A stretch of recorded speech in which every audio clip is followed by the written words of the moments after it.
Good morning, boys and girls. Mr. Martinez here again. Today is Wednesday, April 22nd. Today is another edition of our online learning where we're going to be getting into Chapter 2 of our Nelson Mandela reading.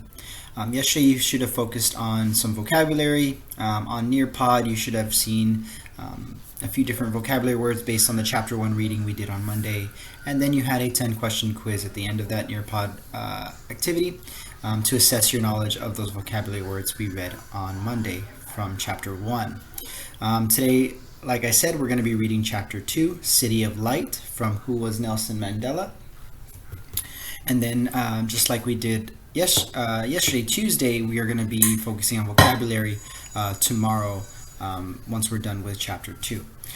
So once we're done reading Chapter 2 for today, you're going to go in just like Monday, and you're going to take a quiz based on your reading from today. And so I'm going to read this to you. Before you get started, I do want to remind you, you're due now for today, or the first thing you should do every single day is your attendance. So at this time, if you can please pause the video, go back into the team's website, and the attendance should have already posted by now. And I would like you to go back and type in the word here in the attendance box for today so that you do not get counted absent. You should already know the drill with this. So at this time, go ahead and do that. All right. Now that you've taken attendance, that's going to be the do now for the rest of the year, just so that we can make sure that you're counted present every single day. It makes things easier for you and for me. Just make sure you do that as soon as possible. What we're going to do next is we're going to start reading Chapter 2 and then looking at the questions for the day, and we're done. If you would like to read this independently, go for it. Again, I've already uploaded the reading for you, but if you want someone to help you read it, if you would like to read along with me, go ahead and finish watching this video at this time. I'm also going to be explaining each question in greater detail. I'm going to be going over the questions together with you. So if you want a better understanding of the assessment portion of today's assignment, please pay attention as well. Chapter 2, City of Light. When Nelson was 16, he and Justice took part in an important ceremony where they became men in the eyes of the village. After the ceremony, a tribal leader made a speech. Among these men are chiefs who will never rule because we have no power to govern ourselves, the man said. Governing was exactly what Nelson wanted to do when he grew up.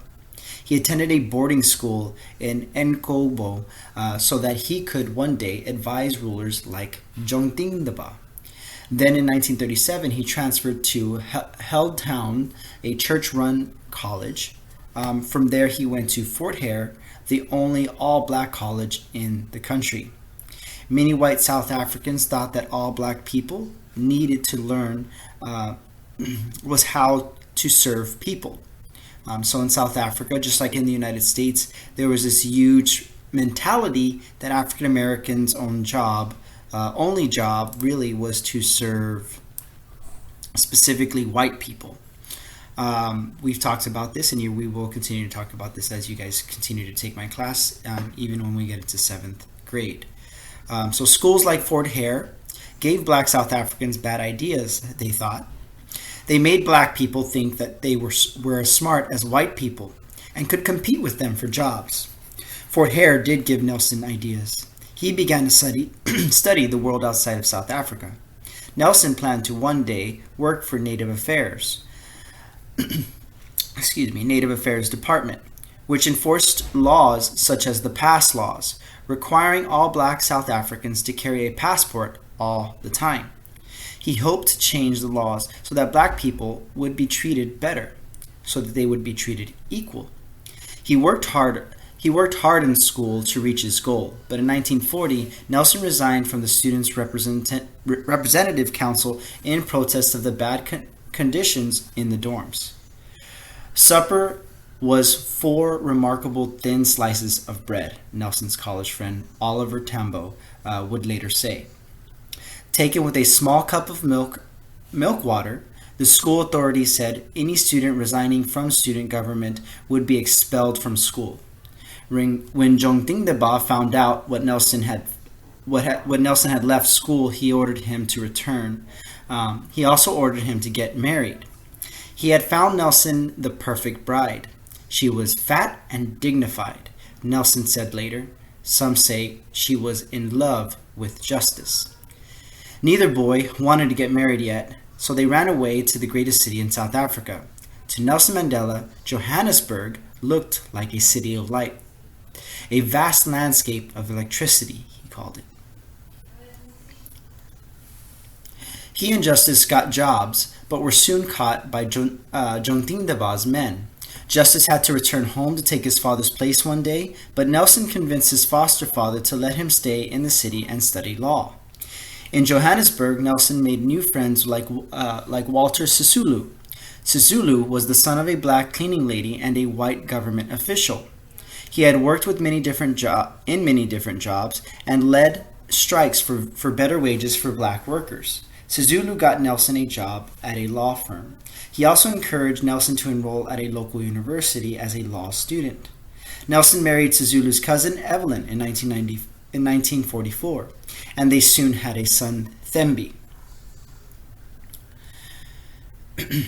That same year, Nelson joined the African National Congress. The word Congress did not mean it was part of the government. It referred to a group of many people all working for the rights of black South Africans. When it was first founded in 1912, the ANC led protests against the passed laws.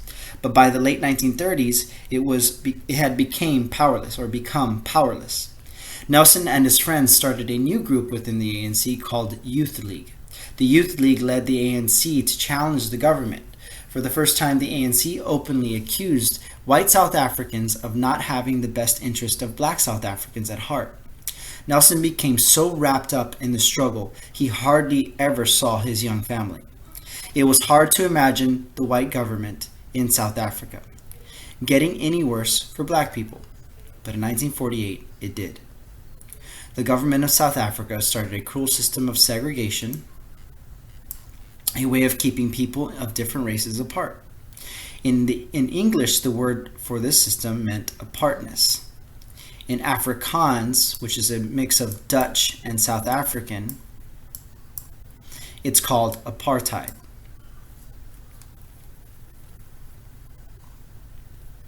And that is the end of chapter 2. Again, we will continue our reading the next time we get into the book. Tomorrow you're going to be focusing on the vocabulary from chapter 2. At this time, what you should be doing is going into Teams and accessing the forms that look something like this. Lesson 17, Assignment Chapter 2, Who was Nelson Mandela? You're going to see 8 questions, all open-ended and all based on the reading. Okay?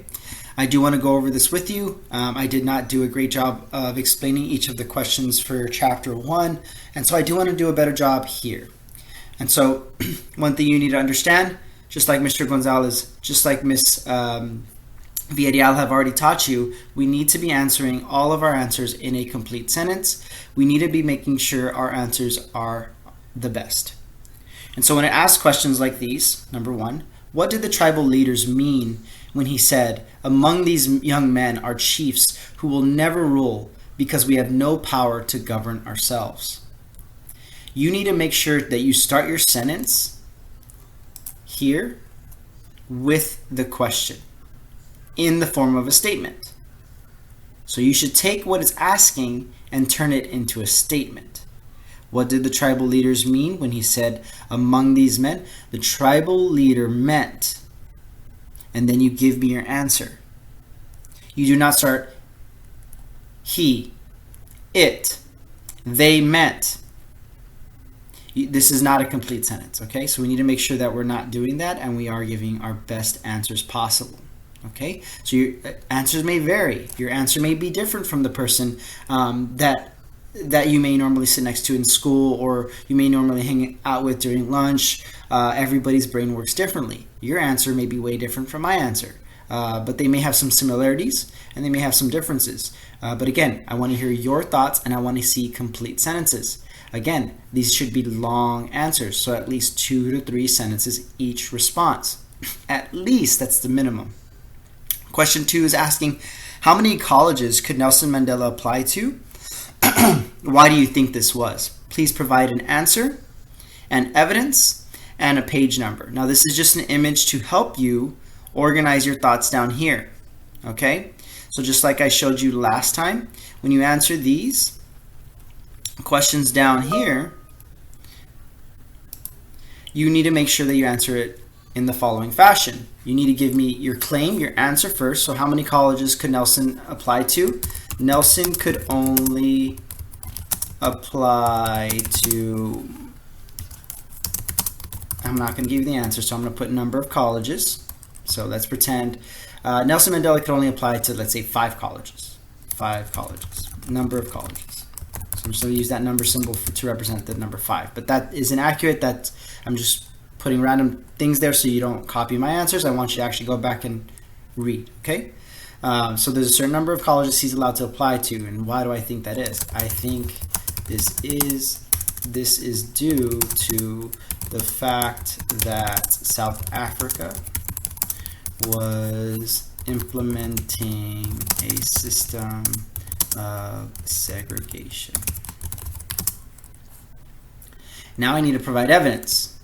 This is where I need to see you guys do things like this. According to the text, quote, and then give me a quote. What does it say? What does it exactly say that gives you this answer, right? So now I need to go back to my reading and look for an answer.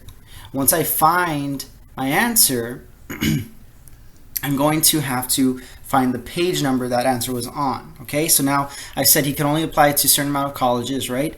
And it talks about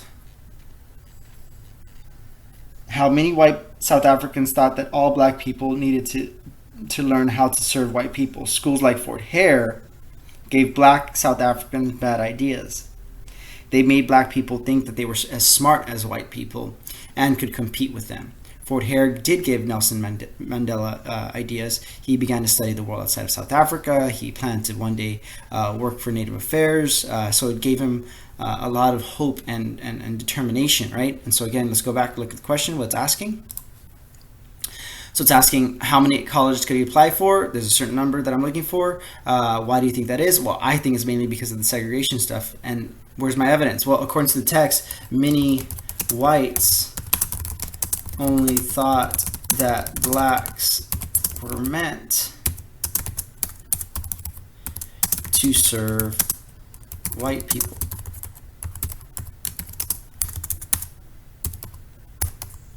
Oops, there you go.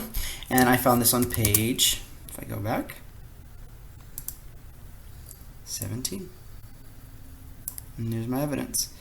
Many white South Africans thought that all black people the only thing black people in South Africa needed to learn was to serve white people. So again, I put something similar into my answer. I'm kind of doing this on the fly, so make sure your answer actually matches. So my answer should be a little bit better. Mine should say something, mine should copy exactly what that says, right? Many white South Africans thought that blacks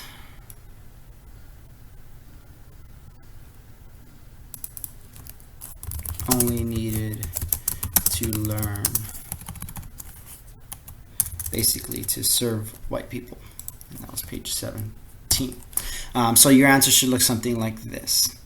Okay, so I gave you my answer with my evidence. So what's this image for? So on a piece of paper, you can organize your thoughts. Normally I would print this out for you and you would answer it here, but because we're doing it digitally, I decided to put the image up. If you want to do it on a piece of paper, write it out first and then type it out. That would be the best practice to ensure that you are doing this correctly. Then you have question 3. Nelson was adopted by a rich man. How did he, being wealthy shape Nelson's life? What opportunities did he have that might not have happened if he was poor? Again, here we have another answer, evidence, and page number question. How did education change Nelson's life? Please provide evidence. Nelson is surprised by the electricity in the big city of Johannesburg. What does this tell you about the area he grew up in when he was younger? Why did Nelson Mandela want to become a lawyer? Use evidence again to support your claim and give me the page number. What was the purpose of the ANC, the African National Conference? Again, answer in a complete sentence. The purpose of the ANC was, and then what was apartheid? Apartheid is, okay? And that's pretty much it for today, guys. If you have any questions, feel free to reach out. Other than that, have a great day.